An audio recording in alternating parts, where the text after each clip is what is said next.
As you may know, in the original story, Goku would go to Earth to escape the destruction of planet Vegeta.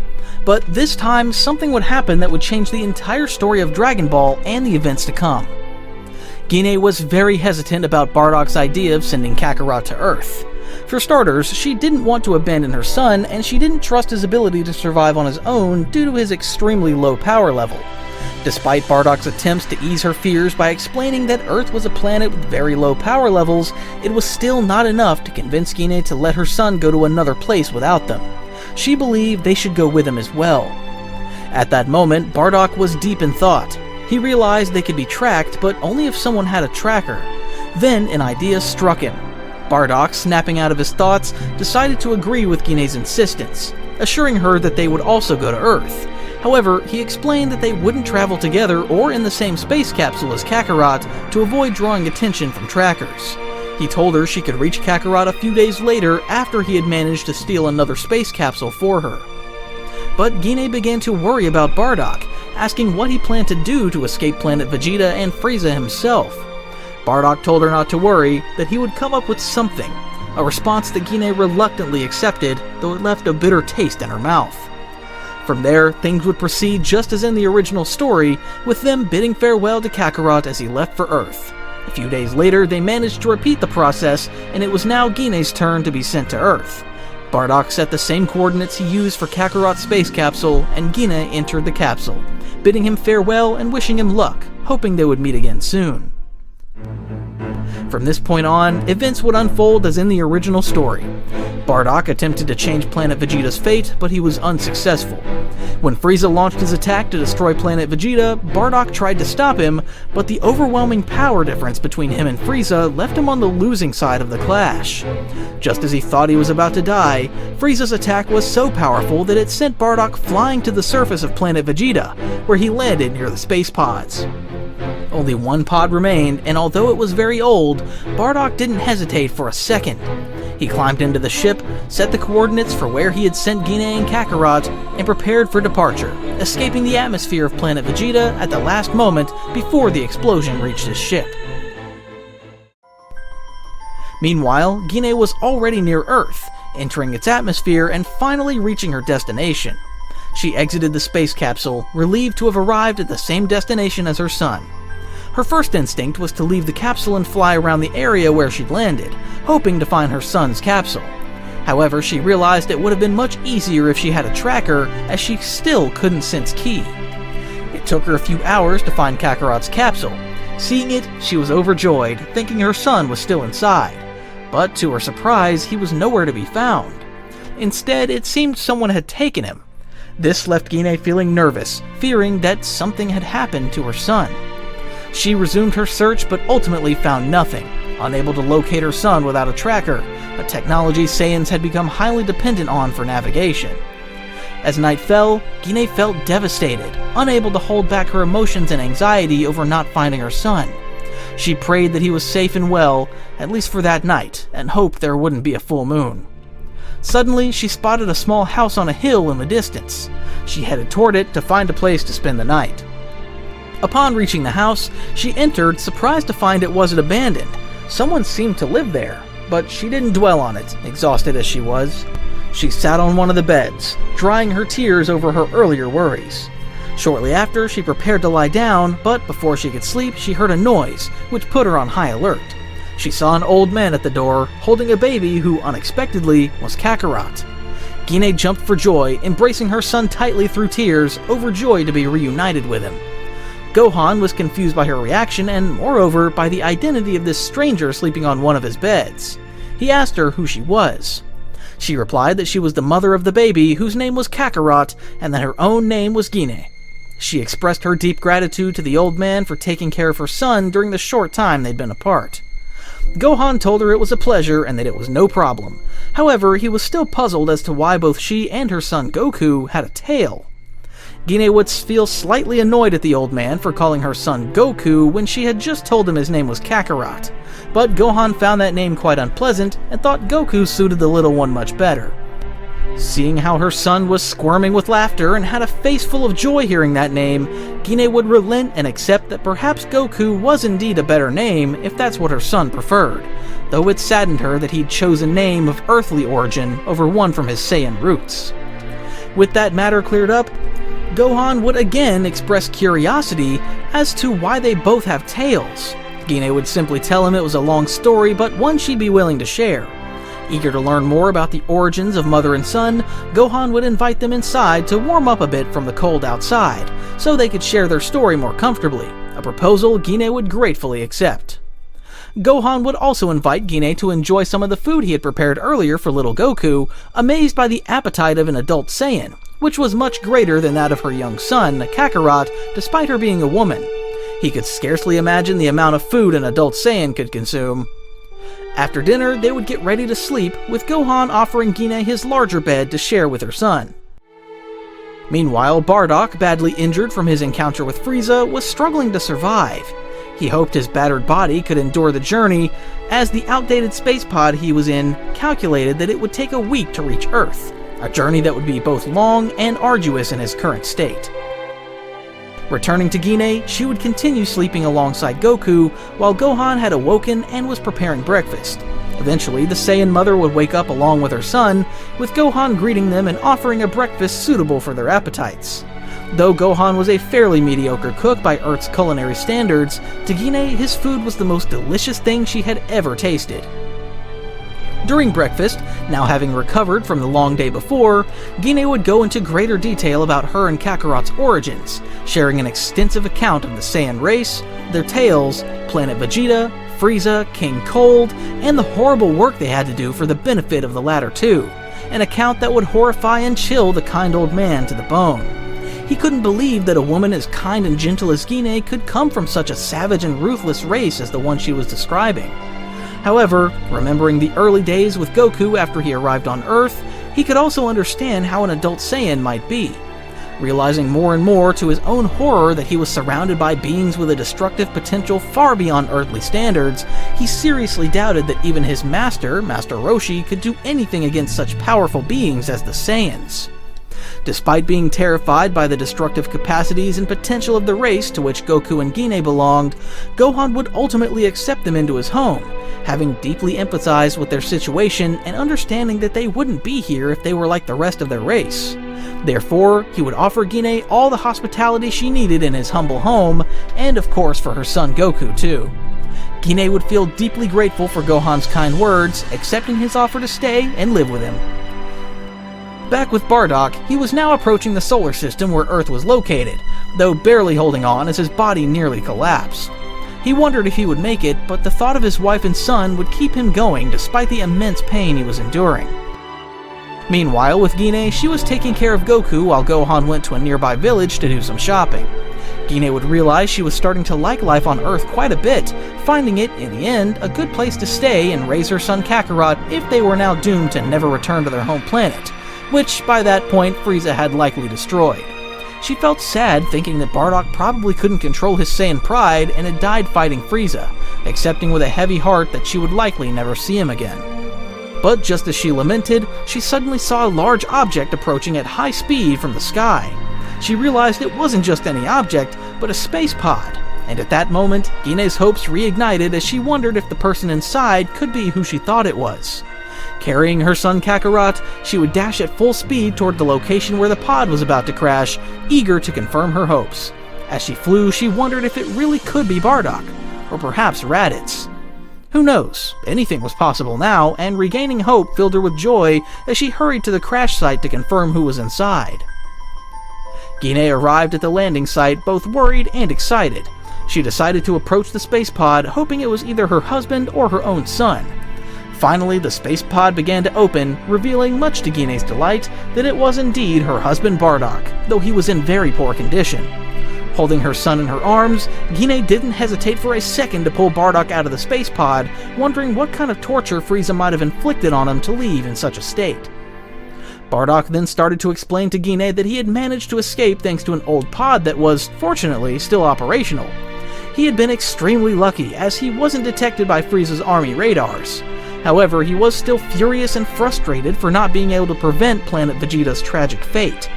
Gine tried to soothe Bardock's frustration, reminding him that in the end, they survived and escaped with their son, avoiding the fate that awaited them if they had done nothing. After that, Gine took Bardock and Goku to Gohan's house, trying her best to treat Bardock's injuries with the few resources available. Though these rudimentary methods couldn't match the efficiency of the healing pods they had on Planet Vegeta. A few hours later, Gohan finally returned home and, to his surprise, found Gine, Goku, and another individual he didn't recognize. Bardock introduced himself to Gohan, giving a brief summary of the entire situation. After hearing the story, everything became clearer to Gohan thanks to Gine's prior explanation a few days later. In any case, he had no problem letting the two Saiyans stay in his home, as he found living in these mountains in the middle of nowhere rather dull. The Saiyan parents were incredibly grateful, feeling fortunate to have found such a hospitable and kind host on Earth. Eventually, the couple and their son adapted to this new life they were forced into, raising their child as best they could while coming to terms with the fact that their planet and entire race were lost forever to the depths of history. Years passed peacefully as they lived with Gohan in these mountains. However, Goku grew to be very different from the original story. He had a less childish and more serious personality since he hadn't experienced the accident that caused the blow to his head. Moreover, having his parents with him from the beginning, he learned to control his tail and master flight techniques, increasing his power level to the extent of matching his power from the early martial arts tournament arc. This advantage would prove beneficial for the events that would unfold in the near future. During this time, Gohan gifted Goku a sacred staff, for which Goku was incredibly grateful. A few days later, a purple-haired girl arrived at Gohan's house, now also the Saiyan family's home, and knocked on the door. She introduced herself to the Saiyans and Gohan as Bulma, daughter of Dr. Brief, though her social class or wealth didn't matter much to them. She explained why she had come, telling them about the Dragon Balls, and mentioning that one of them was in their home. Out of curiosity, Gohan showed the Dragon Ball to Bulma. Seeing it, she confirmed it was the one she was looking for and tried to persuade Gohan to give it to her. Gohan was hesitant, unsure if he should give up the Dragon Ball. Then, to his surprise, Goku spoke up, saying that if the Dragon Ball was truly important to him, he could give it to him instead of Bulma. Goku offered to join her on the journey to find the other Dragon Balls that she still needed to collect. After considering it, Gohan decided to give Bulma the Dragon Ball on the condition that she allow Goku to accompany her to find the others. After thinking it over, Bulma agreed, and Gohan handed her the Dragon Ball. The Saiyan parents weren't too worried, knowing that the power levels on this planet were weak and couldn't compare to the terrible foes in Frieza's army. In any case, Goku accompanied Bulma on her journey, having the same adventures as in the original story. However, this time he found it much easier to defeat his enemies since he was much stronger thanks to his parents. After finishing the Dragon Ball quest and summoning the dragon, Goku returned home, welcomed by his parents and Gohan, enjoying a few days with his family before heading off to train with Master Roshi, Gohan's former teacher. The training, while beneficial, was less impactful due to the rigorous training he had already undergone with his father, but he still improved noticeably. Later, he signed up for the World Martial Arts Tournament, winning all of his matches. This time, knowing what would happen if he looked at the full moon, he didn't transform into an Ozaru, and after a tough battle, he defeated Jackie Chun. Following this, Goku used his prize money to treat his friends to a meal, enjoying a great time together. After the feast, Goku prepared for another adventure. Before setting off, he said goodbye to his friends and started his journey. Everything went as usual, except Goku was much stronger at this point. 3 years passed since the first tournament he had participated in, and the next tournament was held. Everyone signed up and began their battles, and once again, events unfolded as they did in the original story, with Goku facing Tien Shin Han.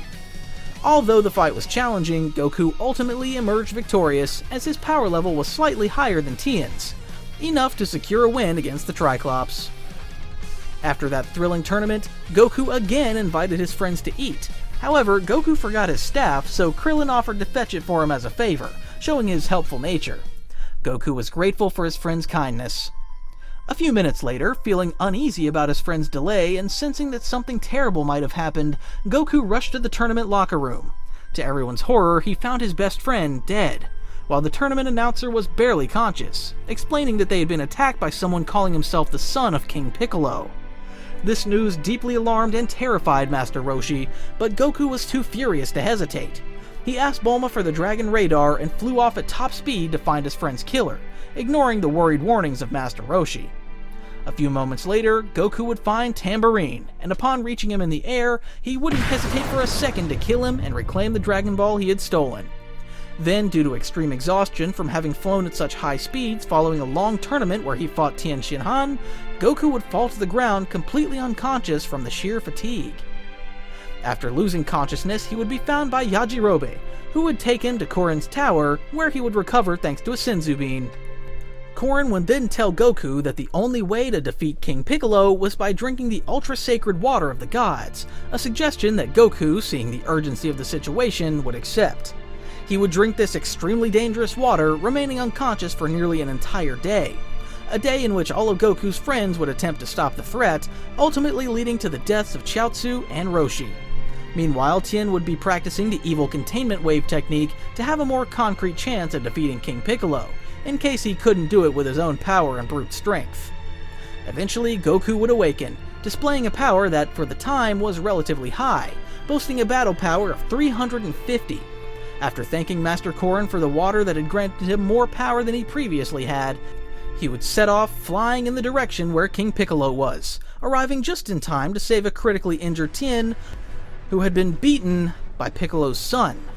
Without hesitation, Goku would kill all of King Piccolo's offspring before facing him, engaging in a battle with a rhythm and choreography relatively similar to the one they had in the original story. However, this time, Goku had a complete advantage over King Piccolo, neither taking nearly as much damage as in the original story, nor experiencing the same difficulties against this foe. It was even more satisfying for him to avenge his friend's deaths with this power advantage he had over the demon. But eventually, upon noticing his enemy's high regeneration and adaptability, Goku would decide to end it all with a powerful ki projection attack, launching himself at King Piccolo and piercing right through his abdomen, a wound too severe for him to regenerate from. With little time left to live, King Piccolo would spit out an egg so that his son could avenge him before finally dying. Following this epic final attack, Goku would help Tien recover from the beating he had endured, with the Triclops unable to believe how powerful Goku had become. Shortly after, Kami would appear, surprising Goku, who thought that King Piccolo himself had survived and was ready to fight again. However, Kami would stop him, explaining that he was not exactly King Piccolo, at least not entirely, and was only the good part of that same entity. After properly introducing himself to Goku and explaining his connection to Piccolo and the egg he had expelled before dying, Kami would take Goku to his palace in the sky, where he would restore Shenron, allowing the Dragon Balls to be reactivated and ready for use, thus enabling the resurrection of all who had died at the hands of King Piccolo and his children. Afterward, Goku would train with Kami for a year and a half, where he would finally learn to control his ki more effectively and to sense others' ki, a fascinating skill for the young Saiyan and a highly useful one. It would remind him of his parents' stories about the purpose of the scouters used by Frieza's army, making him wonder if his parents could also learn to sense ki in this way. But eventually, both Goku and Kami would realize that his training wouldn't yield much more benefit beyond the initial learning phase of ki control. Goku would decide that the most effective course would be to continue training with his father, now that Bardock was much closer to his level. Thinking he could achieve much better results by training with his parent for the remainder of the time before the next tournament, he would thank Kami for all his teachings, bid him farewell, and promise that Piccolo would not be a problem, assuring him that he would handle everything himself. He would then fly back to his home at Mount Paozu. After another year and a half of living again with his parents at Mount Paozu and training non-stop with his father Bardock, Goku would realize that contrary to his initial thoughts, his father still had a long way to go to catch up to him. Nonetheless, Bardock had become much stronger, possessing a relatively high battle power for that time, with a battle power of 1500. Finally, the time would come to head to the World Martial Arts Tournament, where Goku would reunite with his friends. The young Saiyan and the others would register to participate in the tournament, while Piccolo would approach Goku, telling him that he would avenge his father for what had happened 3 years ago. At that point, due to the immense pressure Piccolo had placed on himself to surpass Goku's enormous power, mistakenly thinking he was an Earthling, he had managed, through sheer effort and subjecting his body to indescribable suffering, to achieve a battle power of 1200. The tournament would then begin, with the preliminary and main fights happening just as in the original story. Goku would dominate everyone just as he did back then, but here his superiority over all his opponents, rivals, and friends would be even more apparent. Reuniting with Chi-Chi, he would agree to marry her after Gine had explained to him what marriage was after his first adventure with Bulma. Then came Goku's final fight against Piccolo. To Goku's surprise, Piccolo was much stronger than he had anticipated, grateful that he had had the idea to train with his father before the tournament. Otherwise, Piccolo would have easily killed him. Despite their relative equality in power, Goku would gradually regain control of the fight, realizing that by removing his weighted clothes, he had a significant advantage over Piccolo. Even though Piccolo fought with everything he had against his opponent, the Saiyan would ultimately defeat him. Not without difficulty, but certainly without ending up as injured as in the original story. However, Goku would still take a Senzu Bean, noticing that this time the effects of the recovery felt different from previous times, unaware that this was due to Zenkai boosts. Then, to everyone's surprise, he would ask Yajirobe for another Senzu Bean, much to his friend's horror, as he intended to give it to Piccolo himself. Piccolo would immediately recover from his injuries, utterly confused but also frustrated by the tremendous humiliation he had endured. He would swear that he would eventually achieve his revenge no matter how long it took, before reluctantly leaving, proclaiming Goku the martial arts tournament champion for the third time. Soon after, Goku and Chi-Chi would organize their wedding, bringing together their closest relatives. Bardock, Gine, Ox King, and Grandpa Gohan would be present to witness the union. Both parents would be happy that their son Kakarot had found a strong-willed woman on Earth, giving them hope that the Saiyan race could continue through the union of these two. Not long after, their hopes as parents would be fulfilled when Chi-Chi gave birth to Goku's first child, named Gohan in honor of his grandfather, with Bardock and Gine equally proud to now be grandparents. However, despite how wonderful the situation initially seemed, a few months after Gohan's birth, things would change. Chi-Chi's personality would radically shift as she tried to prevent Goku from visiting his father as often to train with him. She would also start pressuring Gohan, who had barely started taking his first steps, to study so he could one day become a great scholar. This extreme behavior would deeply displease Gine, whose maternal instincts would drive her to intervene, lightening the workload for her poor grandson who was still in diapers, and for her son who wanted to continue spending time training with his father. This was the most natural way for Saiyan fathers and sons to bond, and she found it unfair and toxic that Chi-Chi would try to take that from them. Reluctantly, Chi-Chi would agree to give Goku a bit more freedom to continue seeing his father and ease the burden of study she placed on poor Gohan, who wasn't even a year old yet. Over the next 5 years since Goku's last victory over Piccolo, Grandpa Gohan, due to his old age, would eventually pass away from natural causes. He had lived much longer than was typical for a normal human, greatly saddening Goku and Gine, while Bardock would feel only mildly sorrowful over his passing, merely out of respect for the elderly Earthling who, so many years ago, had offered hospitality to aliens he didn't know, despite the terrifying reputation Saiyans had. Each would bid farewell to this great man in their own way, who had given them so much. 5 years after the last martial arts tournament, Goku would decide it was time to introduce his son to his friends, heading to Kame House so that little Gohan could meet his father's childhood friends.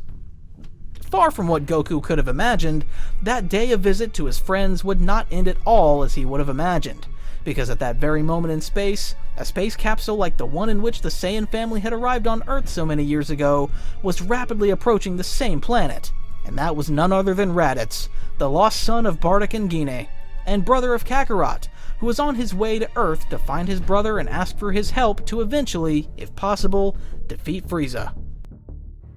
After some years in which Goku's entire family enjoyed living in isolation during the early years of Gohan's upbringing, Chi-Chi finally agreed to allow Gohan to socialize with other humans outside his family. Goku took him to introduce him to his old friends at Master Roshi's Kame House. However, as his son and grandson left, Bardock couldn't shake the strange feeling that something was going to happen that day, that this wouldn't simply end with a visit to his son's friends. It was far from being a premonition, as some might think.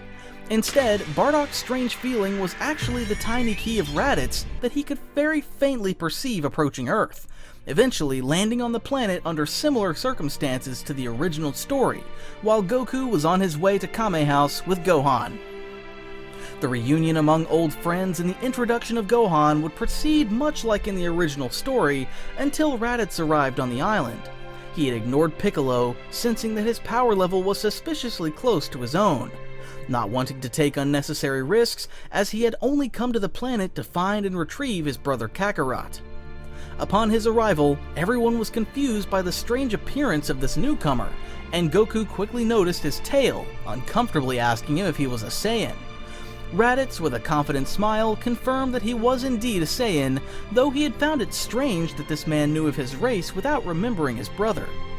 When Goku heard Raditz say those words, he immediately realized who this person was. It was his long-lost brother, Raditz, the first son of Bardock and Gine.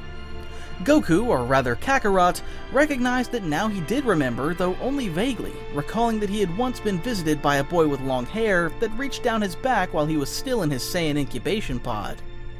It was undeniably surprising. Goku had thought Raditz had died with the destruction of planet Vegeta. Raditz then explained everything that had actually happened, telling him that 2 other Saiyans had also survived. They needed more warriors to make it easier to conquer a planet, and that was why Raditz had come to Earth, to recruit his brother Kakarot into Vegeta's team, so they could participate in planetary conquests and massacres of the races inhabiting them, reselling those planets to the highest bidder. Goku, visibly disgusted, responded to Raditz by saying he would never do that. He completely refused to continue the cruel and barbaric behavior of their race, and said he can never bring himself to commit the same atrocities their people had inflicted across the universe, until their eventual disappearance when Frieza destroyed planet Vegeta. Raditz was shocked at that statement. How could it be that Frieza had destroyed planet Vegeta? This was news to him. Goku was about to give Raditz more details to explain how he knew all of this, but then Bardock and Gine arrived, interrupting the conversation. Raditz stood there in stunned silence, completely overwhelmed by the sheer surprise of seeing his parents there, alive, along with Kakarot and his son. It was simply a surreal moment for the confused Saiyan. Quickly, Raditz's confidence, arrogance, and rude demeanor faded, as he felt a calming sensation in the presence of his mother. Gine couldn't help but embrace Raditz with all her strength after all these years of separation. Raditz stood still like a statue, still trying to process what was happening. Bardock approached his son, placing an arm on his shoulder, and told him that they had a lot to catch up on. But first, he needed to deactivate his scouter so Frieza wouldn't overhear their conversation. This moment turned into a heartfelt family reunion, with Raditz catching up on everything that had happened in his parents' lives, and Kakarot's as well. He also finally understood how Goku knew about planet Vegeta's destruction by Frieza, becoming even more enraged at how Frieza had mistreated and humiliated them as his servants, along with Vegeta and Nappa, for years. Although, thinking back, Vegeta had suspected that it was Frieza who destroyed the planet, but they had never had concrete confirmation. Until now. After hearing all of this, Raditz also began to reveal the true reason why he had come to find his brother on Earth. It wasn't to recruit him for the conquest of a difficult planet. No, the real reason Prince Vegeta had sent him was to increase their team's strength in hopes of defeating Frieza. That was Vegeta's ultimate goal, his greatest obsession, to defeat Frieza. And although Frieza was far too powerful for any of them to take on, even if Kakarot joined them, which Raditz now found absurd, he had sensed Kakarot's power level on the way to Kame House, which was only around 500, a shockingly weak level, far lower than his own. Everyone chuckled at Raditz's naive comment, confusing him greatly. Bardock then told Kakarot to show his brother where he was mistaken, with Goku powering up his ki to his maximum level, revealing a fighting power well above 2000, far surpassing Raditz and leaving him stunned, unable to comprehend such a drastic change in power. Bardock assured him that once learned, it was easy to control one's power level and sense others without needing a scouter, and he could teach Raditz the same technique, which he readily accepted. However, now that he had discovered that his parents were alive, Raditz still grappled with the reality that Bardock was the most powerful warrior of all, with a power level of 100,000. Bardock began to contemplate the plan he should adopt and whether it was reasonable to act now after so much time. After all, he also had a certain obsession with avenging himself and finishing off Frieza, an obsession that was somewhat like Prince Vegeta's. However, if even after all this time his power level was still below Captain Ginyu's, it wouldn't be worth even considering going out into space to confront Frieza and fighting him. It would simply be suicide. But then he remembered the training his son Kakarot underwent years ago with Kami, the god of Earth, and he questioned him again for more details about that training. Goku then recalled the interesting detail of the hyperbolic time chamber, though he cautioned his father that the conditions in that dimension were unsustainable even for a Saiyan. Although he had grown much stronger since then, Goku doubted that he could last more than a couple of weeks in the chamber, and this applied even to Bardock, with his far superior power level. Despite this, they thought it would be worthwhile to ask Kami what he thought about the situation. So, after Gohan was safely back at Mount Paosu with his mother and Gine was left to explain everything that had happened to Chi-Chi, Goku, Bardock, and Raditz set off for Kami's lookout. Kami was not pleased about having someone as vile-hearted as Raditz know the location of his palace, though he held back his complaints for now, not wanting to anger Bardock by insulting his son, even if those insults were entirely true and valid. They explained everything to Kami and asked if he had any effective training methods to prepare them for an eventual confrontation with Frieza. Kami confirmed that there were indeed other training methods more suited to their current power levels, and that this training he had in mind would eventually allow them to utilize the hyperbolic time chamber to its fullest potential. Kami then attempted to contact the beings of the other world, coordinating with King Yemma and King Kai to arrange for some warriors to receive special training under the North Kai. Although it was troublesome to receive living beings in the other world, after much discussion among the three beings, they finally agreed to allow Bardock and Goku to go to the other world to train with King Kai. However, Raditz, whom King Yemma had examined closely, was strictly forbidden from joining his father and brother. If they tried to bring him anyway, they would lose the opportunity to train with King Kai. This news shocked everyone, especially Raditz, who felt deeply insulted and humiliated and, once again, abandoned by his own family. A feeling that drove him nearly insane. Bardock tried to calm him, explaining that their paths had to be different, and that Raditz was simply not ready for it. Raditz had too many sins to atone for, having spent the past few decades conquering and massacring countless races with no pity or remorse. It was absurd for him to expect special treatment from the gods overnight, given the horrible acts he had committed without any empathy or regret. Raditz countered that this was extremely hypocritical since his father had also spent a large part of his life conquering and destroying planets, but Bardock shouted at his son, explaining that he had already paid for those mistakes. First by saving a Cerealian from annihilation like the rest of his race, and later by saving his family by bringing them to Earth and giving them a better life and opportunities. He also had indirectly contributed to Earth's protection through Kakarot's strength. Bardock argued that he had repaid all his debts for the crimes of his past and had lived so long on Earth that his Saiyan past no longer mattered. Raditz, however, was unwilling to accept this injustice from his perspective. Though he had never felt remorse for the races he annihilated, he was also forced to do so in Frieza's service, with no other choice, while his brother lived a carefree life like a pampered weakling. Raditz stormed out of Kami's lookout, cursing his father and brother for not standing up for him, frustrated by what he saw as betrayal and abandonment by his own family. Goku was about to go after Raditz, but Bardock stopped him, saying that Raditz needed to confront his own demons on his own, and that there was nothing they could do to change that. He suggested they hurry and proceed to the other world to train with King Kai, and Kakarot agreed to follow his father's advice. While Bardock and Goku were traveling to the other world to cross Snake Way, Raditz reached out to Vegeta and Nappa via his scouter, explaining everything that had happened. Though Vegeta couldn't care less about his family drama, he was intrigued and interested in Bardock's high power level. If Bardock was as powerful as Raditz claimed, it was important to convince him to return to the old ways of the Saiyans and help them defeat Frieza. Not only to kill him, but also to take control of his vast empire and rule the universe as the glorious Saiyan race once did. Although Raditz still doubted he could convince Bardock to act that way, Vegeta paid no mind, as if he would listen to the opinions of a low-class Saiyan like Raditz, so weak that even the rest of his low-class family was far more powerful than him. Vegeta and Nappa laughed mockingly as they prepared to head to Earth in about a year. Raditz, enraged and disgusted, crushed his scouter in his hands, feeling devastated by the contempt of even his comrades and family. Despite everything and feeling betrayed like a lost child, Raditz's first instinct was not to isolate himself, but rather to return to Mount Paosu, where his mother, Gine, was clinging to the childish hope of finding at least one person he could lean on during these difficult times when everyone seemed to abandon him. Raditz arrived at the house Bardock and Gine had built next to Grandpa Gohan's and Goku and Chi-Chi's, and began venting to Gine, cursing and complaining endlessly about his father and brother. Gine of course understood that Raditz was biased in his perspective of events and far from objective, but like a patient and caring mother, she endured her son's anger and complaints to let him release everything he was holding inside. She later re-explained everything Bardock had already told him, but in gentler and more digestible words, in a way only Gine could have. This frustrated Raditz, as he felt she didn't fully support him, though paradoxically he was grateful for the emotional support his mother offered.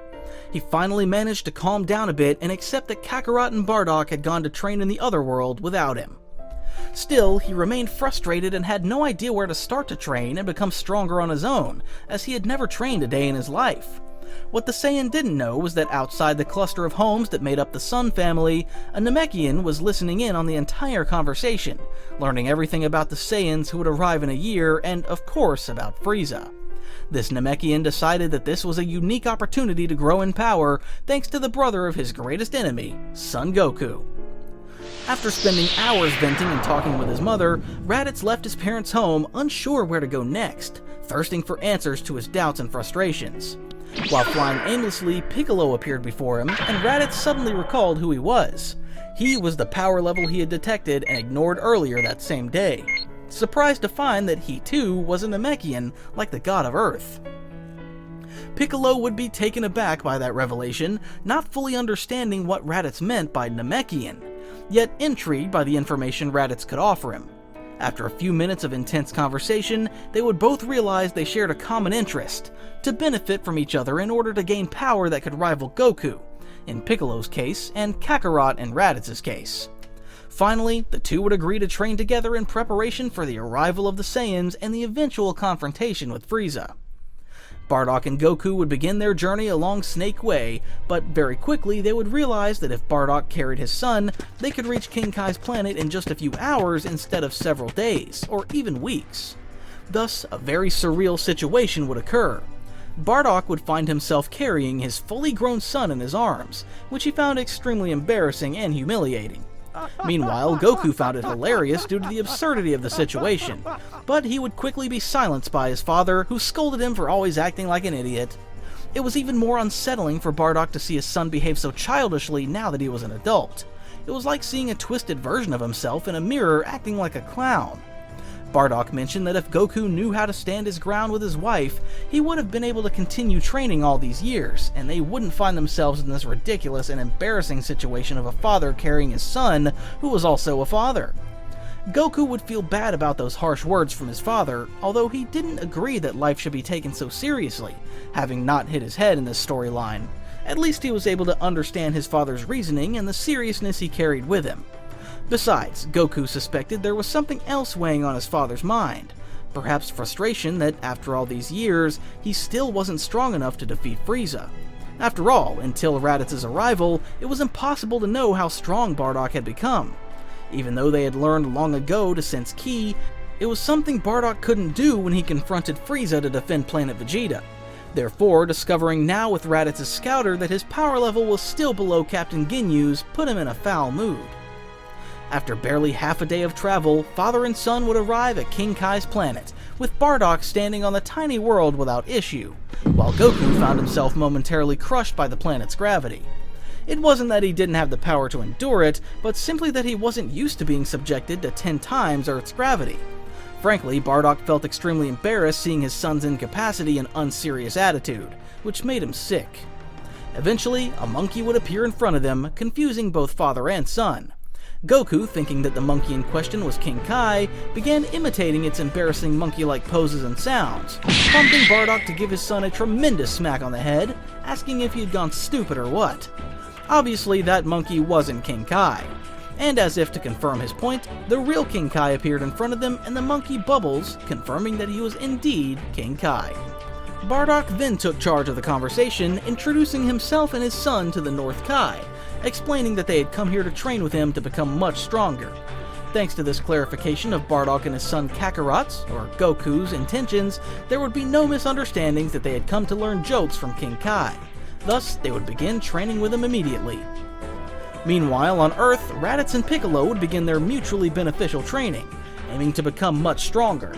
One trained to be strong enough to impose his will when he conquered Earth and killed Goku, and the other to prove to his family and companions that he wasn't a failure, and deserved to be treated with more respect and as an equal. However, during training breaks, Raditz would still return to his mother's home as he, unlike Piccolo, who only needed water, had to eat, and eat a lot. Eating his mother's cooking was too satisfying and pleasurable to resist, gradually softening him despite his complaints and harsh words. Over time, he would also interact with Chi-Chi and Gohan, his brother's wife and son.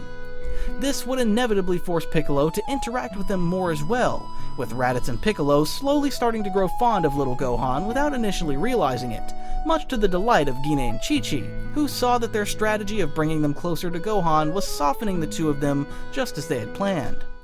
Time would pass, and the other human warriors would train with Kami just as in the original story, though this time starting that training slightly stronger than the original due to the enormous motivation they had from knowing such powerful beings from space like Bardock. Eventually, 11 months would pass as Vegeta and Nappa arrived 1 month before a full year had passed, landing in the middle of a city and causing unparalleled destruction, which was about to escalate even further. But then, Raditz and Piccolo would arrive first on the scene, stopping Nappa from completely destroying the city by suggesting they go to a place without civilians and cities. The Saiyans would follow them, with the humans arriving shortly afterward. Piccolo would ask why they were about to destroy the city, thinking they had come not to fight, but to see how strong Goku and his father Bardock were. Vegeta and Nappa would respond with complete lack of empathy, saying they simply did it because it was fun to massacre people. The other humans were disgusted by this cruel behavior, while Raditz himself felt uncomfortable witnessing these interactions, knowing that not too long ago, he would have done the same. Now, however, he began to feel guilty for it after spending all these months on Earth, living with his mother and getting to know his nephew Gohan. Vegeta and Nappa, however, were puzzled, asking where Bardock and Kakarot were. And as if to answer that question, father and son would arrive moments later at the place where everyone was gathered, with Goku apologizing for being a bit late as they'd forgotten that returning to Earth wouldn't be instantaneous. But with the enormous speed they now possessed, it was no real problem. Vegeta would finally start getting excited at the prospect of meeting the Saiyan with such high power, as was the case with Bardock. However, Bardock wasn't as enthusiastic and would tell him honestly that he found it pathetic that his pride wouldn't accept that someone was more powerful than them. He also thought it was stupid to draw Frieza's attention by coming to Earth this way, since if they weren't powerful enough to defeat him, Vegeta and Nappa would also end up dead. Vegeta tried to keep a cool head despite the comment that hurt his pride, still knowing they needed to convince Bardock to join their side. For once, he attempted to feed Bardock's ego by saying that he simply wanted to verify the power of a low-class Saiyan who had become worthy of the strength of an elite Saiyan like himself. That was why he insisted on fighting him. At least in a friendly way, Vegeta said, grinding his teeth furiously. Bardock would respond to Vegeta's insistence by telling him that if he wanted to fight him, he'd have to beat his son Kakarot first. Vegeta was greatly irritated by this insult. After all, Bardock was the only anomaly among the low class. His son was a weakling like Raditz, but then Vegeta's insults were cut off by Nappa's shout of amazement. Scanning everyone's power levels, he saw that, for starters, both the Namekian and Raditz had a power level of 7,000, while Kakarot's was at 10,000, a fact that greatly shocked Vegeta. More about Raditz than Kakarot. It was unthinkable that he could have become so powerful in less than a year. He was certain that before this, Kakarot hadn't even reached Nappa's level. Still, Vegeta continued to insist that Kakarot's power, while impressive for a low-class Saiyan, was nowhere near his own, and even less so Bardock's. Goku then, with a slight smile on one side of his face, would tell Vegeta that it was true, he hadn't surpassed his father yet. However, he was now more than enough to defeat him and his companion Nappa if they wished, raising his resting ki to its maximum, showing an impressive 100,000 units of power. Ironically, Goku had reached the same power level during that year of training as his father had when he started that same training. To speed things up and prove his point to Vegeta, Bardock would tell the prince not to bother creating an artificial moon and wasting his ki. He would do it for them, creating the same artificial moon for Vegeta and Nappa to transform into Oozaru.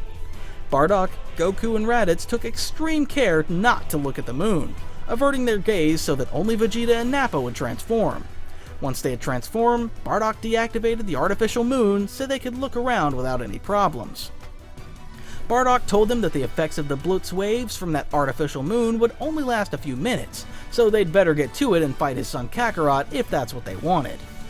Goku would stand in front of the giant apes that Vegeta and Nappa had become, with Vegeta mocking Bardock, calling him stupid as his son couldn't match his power as an Abzaru, let alone if Nappa joined in.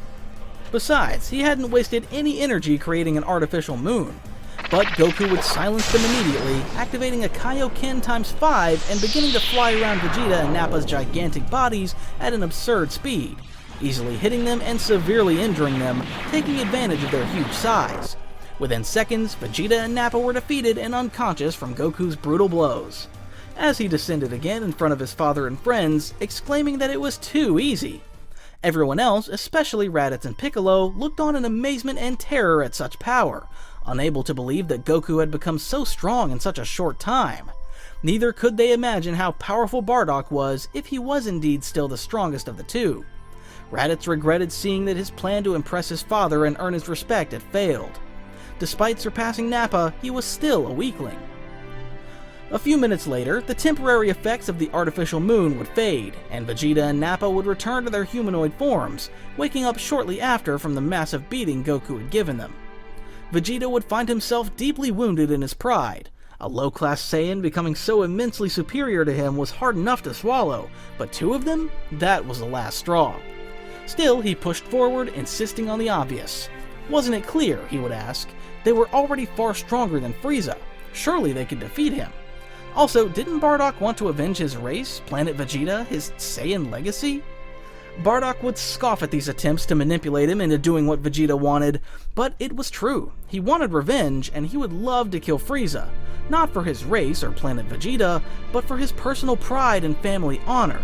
After all, though he never said it out loud for fear of sounding as soft as Gine, he did feel guilty for abandoning Raditz to Frieza's hands. He was furious at the thought that his son had spent his entire life serving that monster. That was why he wanted to revenge, because unlike what Raditz thought, his father did care about his firstborn son.